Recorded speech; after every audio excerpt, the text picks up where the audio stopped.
Ce matin, parmi les centaines de nouveaux arrivants à Dadaab, le plus grand camp de réfugiés du monde, on ne compte que quelques hommes.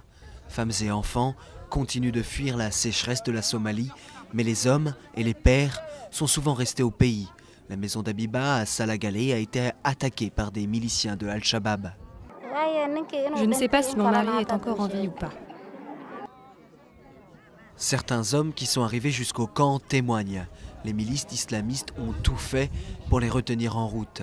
Abdullahi est venu en voiture avec d'autres hommes. Ils ont dû verser des pots de vin à plusieurs checkpoints pour passer. Noor, lui, a été arrêté et détenu 3 fois en chemin. La première, c'était tout près de Mogadiscio. Je me suis échappé, mais ils m'ont suivi et m'ont rattrapé à Boualé. Ils m'ont capturé et m'ont battu. J'ai encore mal aux côtes. Il s'est enfui une nouvelle fois, mais en arrivant au Kenya, d'autres bandits l'ont volé et lui ont pris ses habits. Il est arrivé au camp sans rien sur le dos. Son voisin Soliman, lui, a dû s'y reprendre à 2 fois pour arriver ici.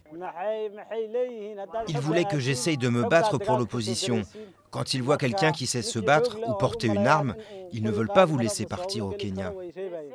Sans hommes pour les protéger, les femmes traversent la Somalie seules, avec leurs enfants. Elles sont souvent agressées et violées. Et une fois arrivées à Dadaab, ça ne s'arrange pas vraiment. Elles sont vulnérables quand elles arrivent au camp. Elles ne savent pas où se trouvent les points d'aide. Il y a tellement de femmes que, même si on arrive à les localiser rapidement, le temps qu'on les trouve, elles ont déjà subi des agressions verbales ou physiques dans le camp.